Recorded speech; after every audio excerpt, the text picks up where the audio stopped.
Hi, this is Sophie. You're listening to the Thinking Woodsman podcast. That's great. You did it.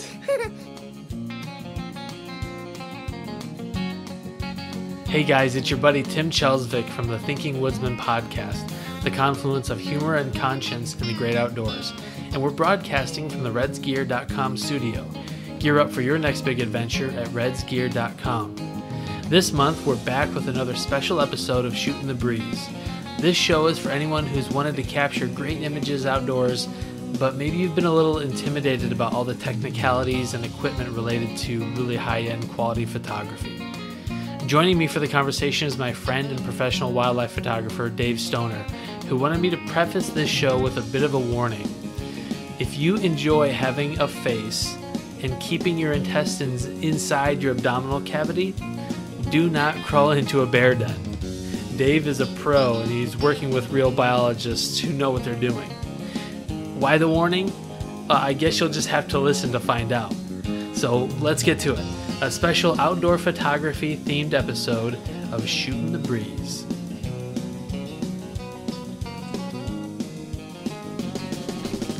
Welcome back to the Reds Gear studio, and like I promised earlier, guys, I've got my buddy Dave Stonner with me. Dave is a staff photographer for the Missouri Department of Conservation. Dave, welcome aboard. Thanks for having me, Tim. I'm glad to be here. Absolutely. Well, I've got to tell people how we met because it was nerve-wracking. It was a nerve-wracking experience for me, something that you probably get to experience on a pretty regular basis. Almost every day.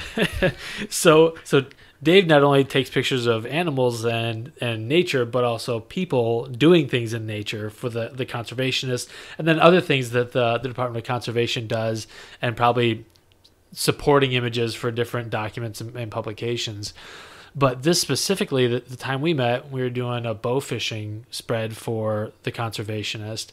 And before Dave had got to the beach where we were going to film this piece, or shoot this piece, I had dulled the point on my bow fishing head so much so that I kept hitting fish, but the arrow would deflect off of them. And so it was the first kind of media shoot I'd ever had where someone, Dave traveled a distance to come do this, and we coordinated it all. And it was like 30 minutes before sunset too. So I timed it for the good light, which meant we had no room for error. Right. Yeah. So no pressure, but yeah, there's pressure. Lots of pressure. Right. So there's actually a story about it. It's called The Story Behind the Shoot, and it's on thethinkingwoodsman.com, and you can read about the backstory, the miraculous way that we ended up getting a fish for the shoot. It was a successful shoot, albeit unorthodox. But that's how Dave and I met probably 2 or so years ago. Yeah. And the pictures turned out really well. The story behind the shoot is interesting. And the final result that came out in the magazine, it was really beautiful. The light was gorgeous. Tim has the big trophy fish in hand, hero shot. It looked great. But when we were doing it, it was like Laurel and Hardy. It was really funny and fun and frantic, but the final result turned out really well. Yeah, and that smile that I have, I think it's it was the June 2015 Missouri Conservationist that article is in. If you look at it, if you go online, mdc.mo.gov, you can find back issues. But I've got a huge cookie-eating grin on my face, and it's because of just how close we were to not having a fish for that shoot. So good job, Tim. Thank you. Your instincts came through, outdoorsman. So Dave just got done with an experience as part of his work that could have led to him either losing his face or being disemboweled. How about you tell us about that? All right. Well, I was out documenting some bear researchers for the Missouri Department of Conservation, and they're doing a bear study that's multi-year. And using some GPS and radio collars, we found a bear den of a female where she had holed up for the winter to hibernate. And it was an opening the size of a couple of basketballs set side by side. Very small opening under a rock. It was a rock ledge where there was a stream coming over the top, a trickle of a stream. Oh, like behind a water, like an intermittent waterfall. Behind an intermittent waterfall. to access the bear, you had to get on your hands and knees, crawl under the waterfall so it's dripping down your back, down your shirt. And then it's pitch black in there, and it opened up. It was a very small opening, but it turned into a cave that a couple of humans could have crawled into easily, but you couldn't stand up in. Pitch black, and so I'm belly down, shoulder deep in this tight spot. Two of the other researchers holding onto each ankle, and I start snapping my camera because I can't see anything. And turns out 2 feet from my camera was the female bear just staring right back at me, and it was quite a shock to see her so close. And the pictures are nuts. It was really interesting. It's not something I get to do every day. Get that close to a wild animal, and it was really cool. How do you know that the biologists you were working with weren't trying to use you as bait to get that mama bear out of the Hey, the for cave? all I know, they were. I mean, the biologist went first, so he kind of broke the ice. Okay, good. But they were holding on to my ankles to yank me out real quick if she got aggressive, and she did woof and false charge one of the researchers from inside the cave. But and the bear wasn't medically sedated; it was just kind of in this low metabolism state. Yeah, exactly. A lot of people think that hibernating bears, they just go to sleep all winter long, and that's not the state. It really is a reduced... People are stupid. It's just a slow metabolic rate that they go through to conserve energy, to allow them to feed their young over the winter, and then nurse them and then survive on no food for several months. When it's really scarce. So I mean, that's not a typical job description. That's not a to be able to be torso deep in a bear den. That's a David spent some time afield, so he's got some outdoor cred. And not only that, he's an incredible photographer. A lot of the folks that saw that bow fishing shoot that we did were asking me, Tim, where is that at? That just looks like an amazing paradise. I want to go there. And it's a pretty mundane little stretch of Missouri Merrimack River. Yeah, just right there, there's a highway bridge right there. It's tucked behind a subdivision. Pretty nondescript. But it really highlights what you can do with the right photography techniques and the right gear. So that's what we're going to talk about. We're going to talk about first off what you can do with kind of run-of-the-mill gear, even if it's your phone or a point and shoot. What are the kind of standard principles behind good photography? And then we'll get into a little more of if you really want to do professional level photography, here's the kit, here's what you can expect to spend. But we'll get into that a little bit later on. So Dave, why don't you take it away and talk about just the bare basic principles of good photography? The biggest driver to good photography, I think, is light.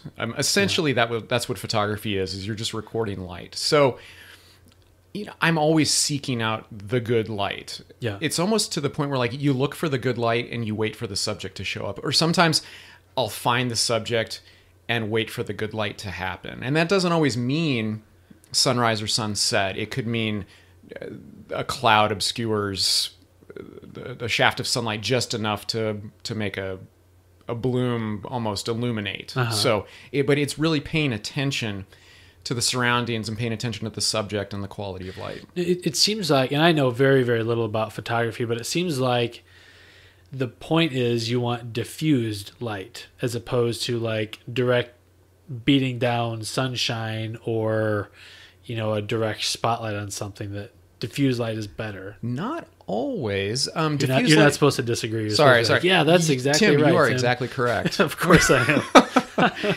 There's all kinds of different light. I would say the most challenging light to work with is like noonday on a blue day. Yeah. A blue sky day. It's really hard. It's harsh. It's coming straight down from above. You take pictures of people. They've got shadows under their eyes. You're taking pictures of animals. The shadows of their fur get too dark and the highlights on like a whitetail's back get blown out. It's really, there's a lot of contrast and it's tough to deal with. Yeah.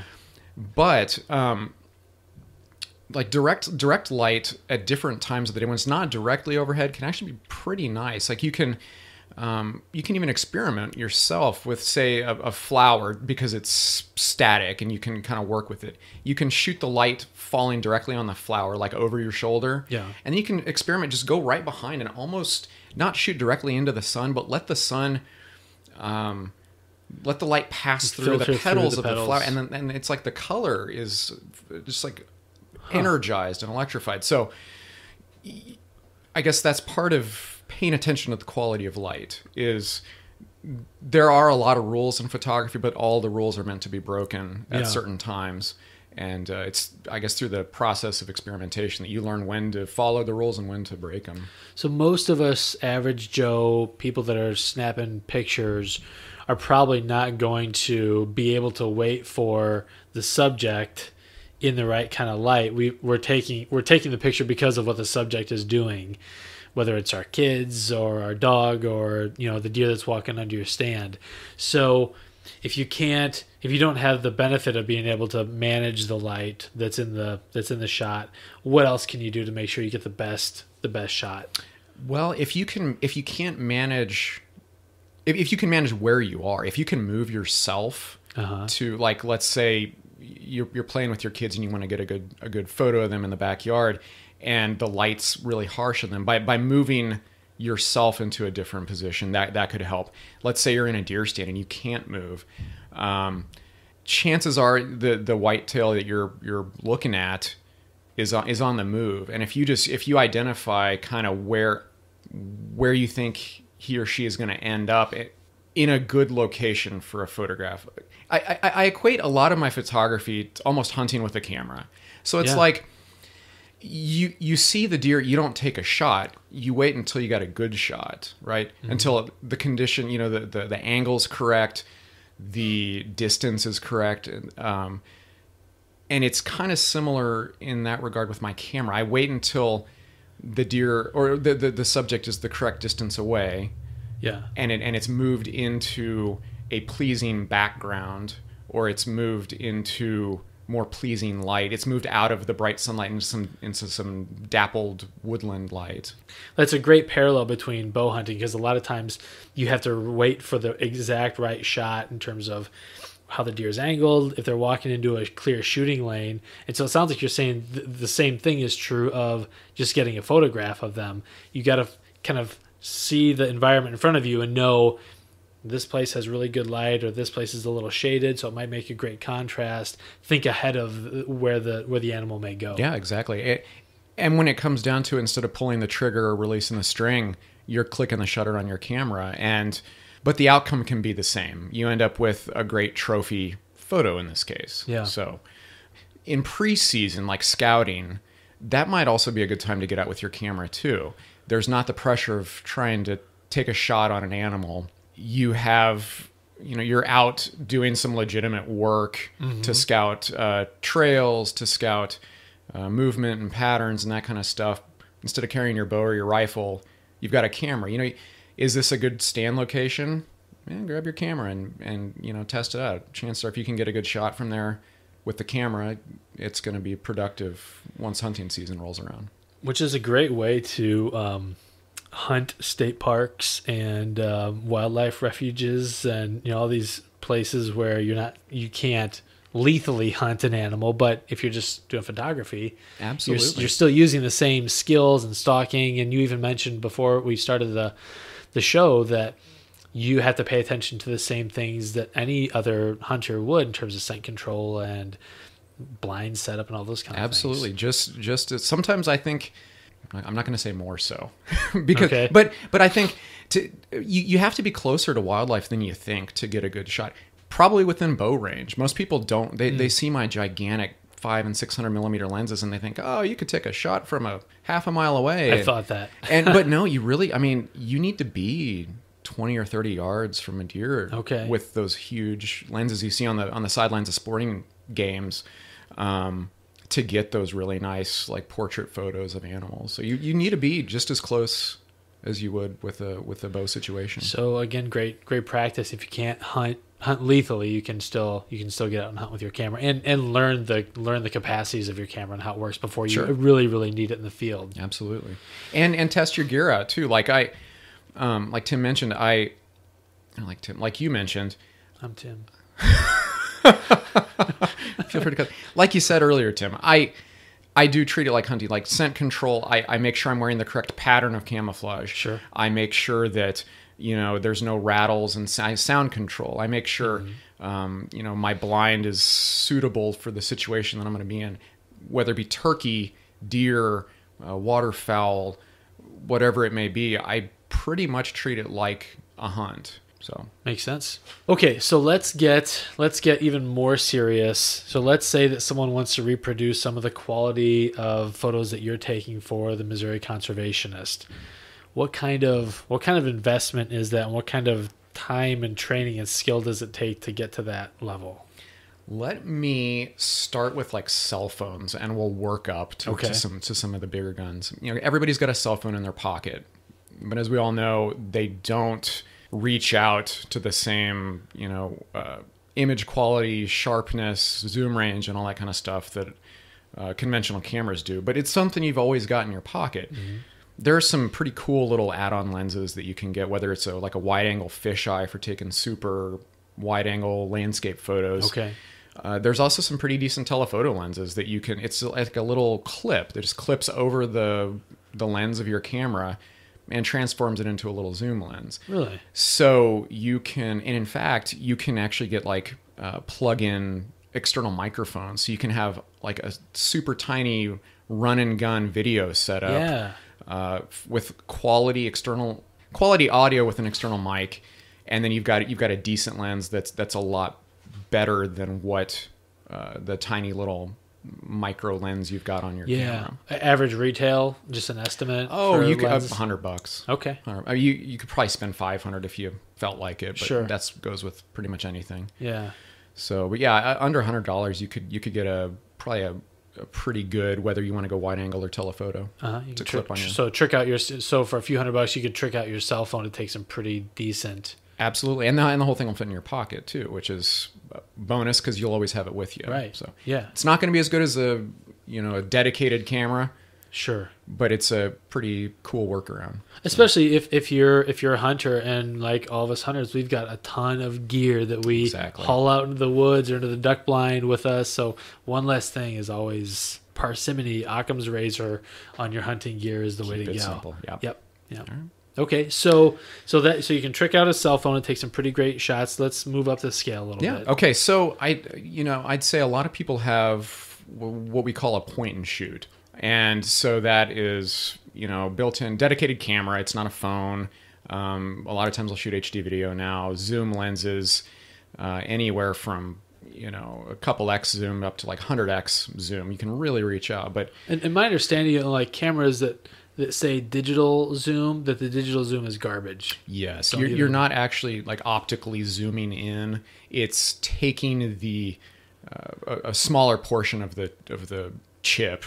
Of the sensor, a smaller portion of the image sensor, and actually enlarging that, and so you start to get really kind of grainy, gritty, broken up, pixelated photos. It's there in a pinch, but I would not want to rely on that for quality photography. Because you can do the same thing at home with your computer, right? Yeah, I mean, it's the same data. It's not doing anything different. It's just taking the original photo and enlarging it beyond use. So don't be impressed with digital zoom. Yeah, always pay attention to optical zoom. Another thing too is like the cameras that have like 100x optical zoom. That's pretty impressive, but it's going to have maybe not severely, but it's going to have compromised image quality. You can only, like the laws of physics only allow you to refine a lens to an nth degree before you start to drop off on color fringing that or distortion. Same idea with, say, a rifle scope. Really low end rifle scopes are going to have weird color fringing, color shifting, distortion, sharpness issues. Same thing when you get into cameras and you try to shove too much zoom into too small of a package. Something's going to suffer. So what would be the stats on a good kind of all around outdoors point and shoot that a person should look for? Oh, I would look for the biggest image sensor you can get, because... Is that the megapixel count? Or not necessarily. Like my cell phone is a 12 megapixel phone, but the image sensor is, smaller than my pinky nail. So, You have a huge pinky nail, by the way. but if I had like a 12 megapixel camera that had an image sensor the size of a postage stamp, it's the same number of megapixels, but it's physically larger, so it can physically gather more light. So where does it say where the image sensor size is, so a person could look at a box and say, okay, this one's better than that one? Or you got to dig into the specs? You might have to dig in. A lot of times on the kind of the geek code on the back of the camera where it lists all the specs, it'll say like APS, APS-C, whatever, 1.3 magnification image sensor, that kind of stuff. So, if all things were equal between two cameras, I'd try and go with the bigger image sensor if possible. Okay. So, and that pretty much covers the point and shoot zooms. These days, compared to just a few years ago, these days you're not really going to go too wrong with anything you buy. The technology that they've crammed into these cameras is beyond what we could have imagined when I first got into photography professionally. Yeah. Like, we thought 5 megapixels was mind blowing. That's crazy. And I don't think there's a cell phone today that has 5 megapixels. I still remember Daryl from Select Archery. You guys are used to hearing him on the show here. He came out and did a photo shoot at a business I worked at when I was in college, and it was a digital camera. It recorded to a diskette. I had one of those in college. Slap the thing in there. Yeah. So we have come a long way in the last 20 years. So people frequently ask me for camera recommendations, and I honestly cannot give like a specific. Just tell them, shut up. Don't ask me. Pick your brand, whatever floats your boat. Yeah. And then pick the spec choice that suits what you think you're going to need. But frankly, if you pick a Nikon or a Canon or an Olympus, they're to such a high degree of quality that they outperform professional cameras of several years ago. And it seems like we may even be at a point now where the cameras are better than the people operating them in terms of features and capability, and most people don't take their cameras off auto. Yeah, that's true. In fact, full disclosure, I leave my camera on auto too. I know. I figure the engineers have put so much thought into designing the sensors and the light metering and stuff like that frankly I can't outguess the camera. I can certainly change parameters if I'm in a situation where the camera meter could be fooled, but I don't operate on full manual or anything like that, because the camera's quicker.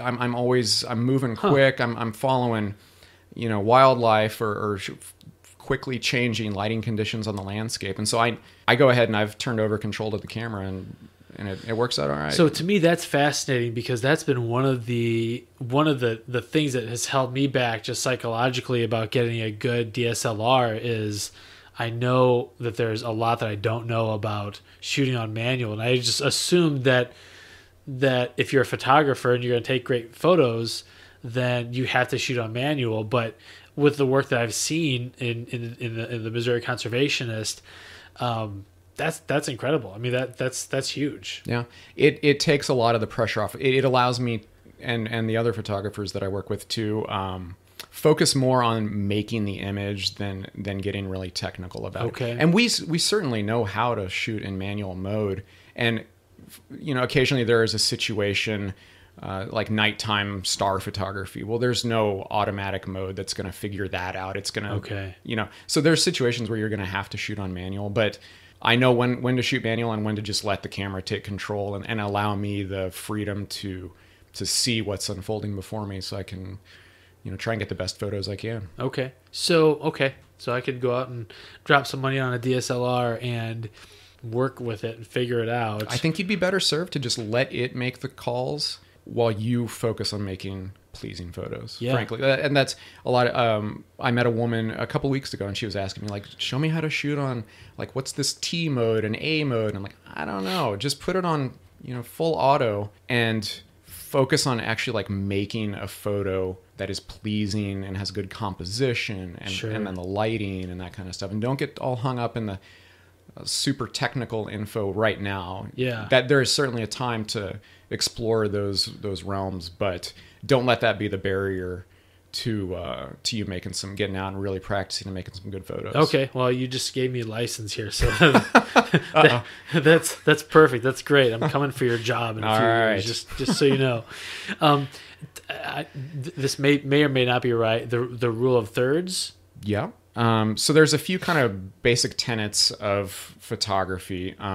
One of which, as far as the composition of your photograph goes, is called the rule of thirds. So if you take the frame of what you're seeing on the camera, and if you divided it up into three portions horizontally and three portions vertically, you'd end up with 9 squares, right? 3 times 3, 9. So if you put at any one of those intersections, if you put your main subject, it has a more dynamic, pleasing feel to it. Like if you take a picture of something and you put it smack dab in the middle of the frame with the which horizon, is what everybody does. That's what everybody does, and you put the horizon line smack dab in the middle of the frame.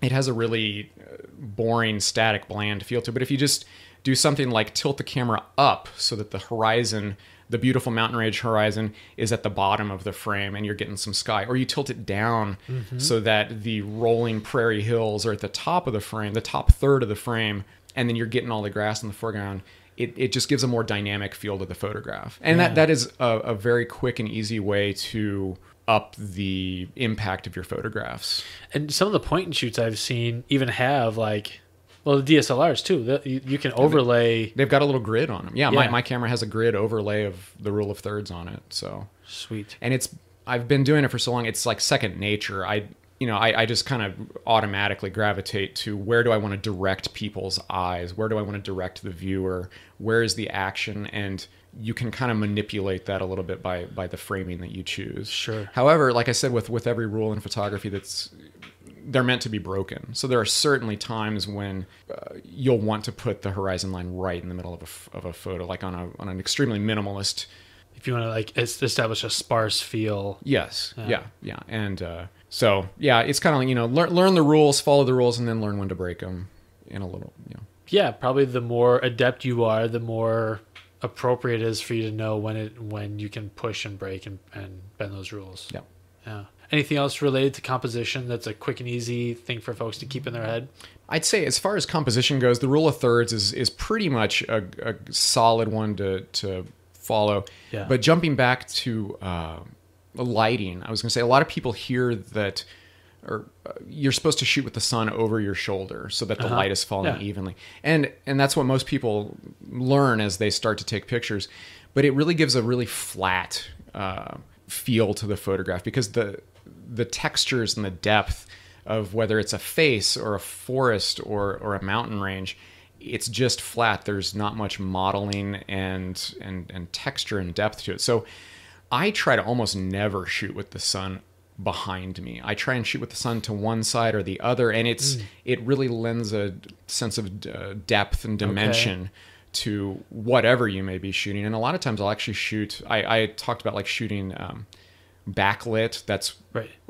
Like with the flower blooms and stuff. But that can work a lot with even people too, so that they're not squinting into the sunlight. You're going to fall into some tricky situations with the camera, thinking that you're doing something wrong. So that's one of the situations where I think you'll have to learn how to override the camera settings and open up the shadows, we call it, to bring the detail back so that people's faces aren't just totally in black. I know what you're talking about because I think what you're saying, and I do this if I take pictures with my phone outdoors. The subject is backlit, but if you tap on the thing that is backlit, the camera wants to, I guess, take in more light. You're telling the camera, expose for this thing that's in shadow. Yeah. And exactly. And so every camera is different, whether it's an SLR, big rig that you're manipulating, or whether it's your little cell phone. If you can figure out how to tell the camera to expose for what you want, that's how you manipulate the image, I guess, to get the effect and the feel that you want. Take advantage of the lighting situations. Okay.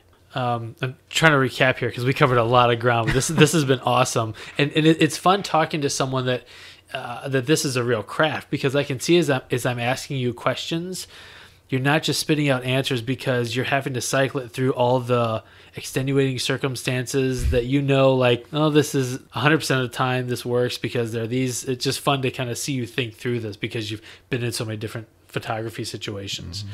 So, and like anything in life, the more you do it, the more you go on autopilot. Like I don't look at my camera. I know where all the buttons are, and I don't even think about the buttons that I'm pushing.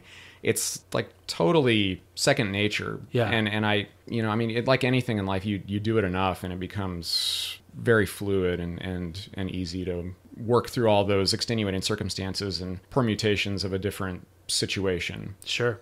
So sorry guys, we don't have any silver bullets for you, but anything that's worth doing in life takes some time, it takes some practice. There's Absolutely. just no getting around that. So get familiar with your gear, get the right kind of camera that's going to fit your shooting circumstance. Do a little research online. There's probably no shortage of Reviews, research and opinions. Yeah. Do you have a place online that you trust their opinions and reviews on gear? There is a pretty good website called DP Review, Digital Photography Review, dpreview.com, and they geek out deeply on every new camera that kind of consumer and above cameras. Okay. They may not have a lot of like smaller point and shoots and stuff, but they'll go into super technical, and they'll wax poetic and philosophical at the same time. So okay. Yeah, DP Review is a pretty good place to start if you've got a camera that you're thinking about. Okay, cool. So it's about time with your gear. It's about getting the right gear,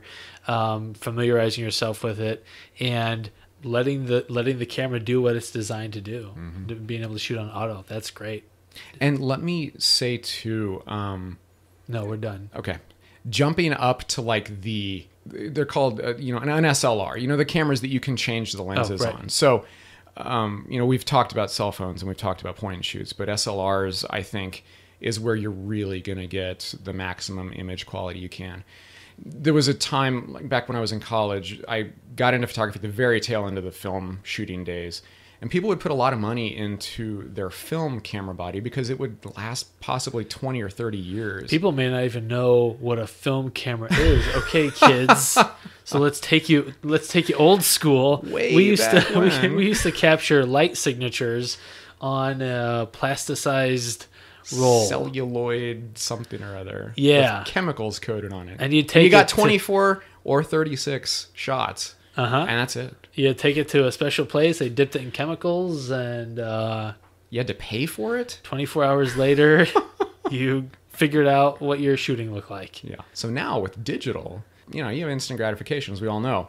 But the cameras have become more like computers than cameras, like the super high tech. They're processors that would pale the supercomputer of a couple decades ago. Yeah, right. So along with that, people are saying, what camera should I get? I want to get I've got $5,000 to spend, and they want to spend like $4,000 on the camera and then buy all their lenses with the remainder. Yeah. And that's kind of the opposite way of doing it. In the same way that like your computer starts to get slow and you're going to replace your computer every couple of years. Frankly, today, the camera bodies are computers. They're not going to last 20 or 30 years. The technology is changing so rapidly that put your money into a serviceable camera body, but you really want to put your money into your lenses because that's where the true image quality is going to come from. Yeah. And the lenses will carry on. The lenses will last for 20 years.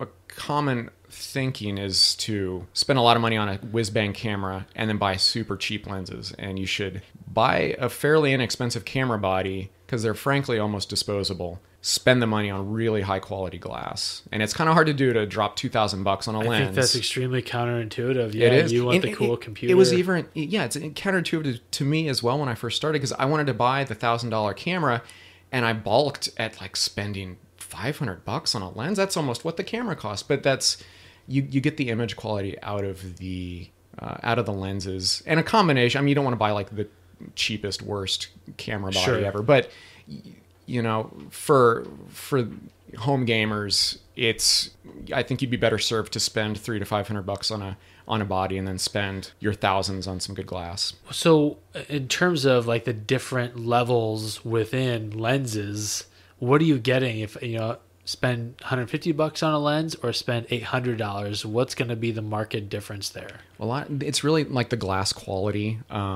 It'll be clearer. It'll have, in the same way that a rifle scope, there are some incredibly expensive Leica, Nikon, I'm not up on my rifle scopes, but I know I've seen some amazingly crystal clear rifle scope. Same way with camera lenses.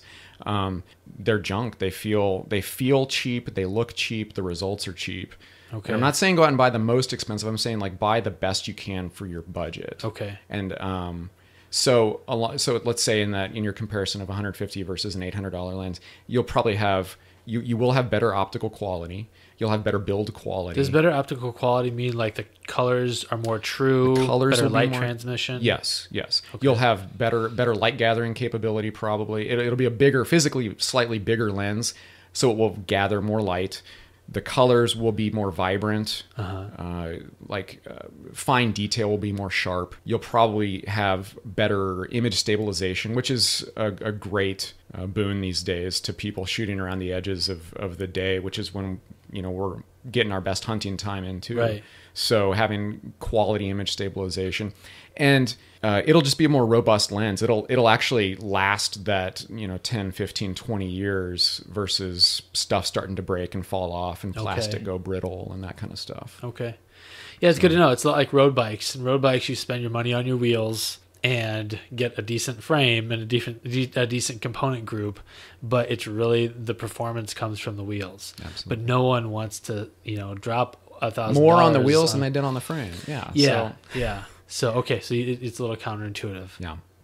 Well, Dave Stonner, photographer for the Missouri Department of Conservation, dude takes some serious pictures. I mean, Thanks. look at the conservationist. Just incredible. So you've got a lot to think about. If you want to capture some of your outdoor adventures, or even just your kids, or just know a little bit more, hopefully you have a better sense for what the capabilities of gear are, how to use them, and what to look for when you go shopping for your new piece of rig. Yeah. Cool. Dave, thanks for stopping by. Absolutely. Thanks for having me. I appreciate it. So now you know why I offered that strange warning at the beginning of the show. I'm sure Dave's wife really appreciated finding out that he'd been torso deep in an apex predator's den during his day of work. Now, if you haven't already, subscribe to the Thinking Woodsman podcast. That way, whenever a new show launches, you get it automatically in your podcasting app. I appreciate all the listeners out there. I'm proud to say that we're now in 45 of 50 states, so that's really cool. We even have a strong and growing contingent up in Canada. So hello to all my Canuck friends. You guys need to invite me up there and to kill one of your giant whitetails. As always, stay connected with me on social media. If you want to show your support for this brand, the Thinking Woodsman, give our partners a shot at your business. Select Archery, Red's Gear, Dirt Nap Gear Broadheads, and now I'm proud to say that Garmin is outfitting the show as well. So show your support for this project by visiting them if you need anything they potentially could provide you with. Also, you can pick up a first run Thinking Woodsman ball cap on the website, thethinkingwoodsman.com. So go there, check them out if you're interested. And thanks to my buddy Joe at Imperial Sports for doing such an awesome job on those hats. Well, all right, it looks like the sun is setting. It's time to climb down out of the tree stand and head back to the truck. For the Thinking Woodsman podcast, this is your buddy Tim saying, I'm thinking it's time you got outdoors. You're listening to the Thinking Woodsman podcast.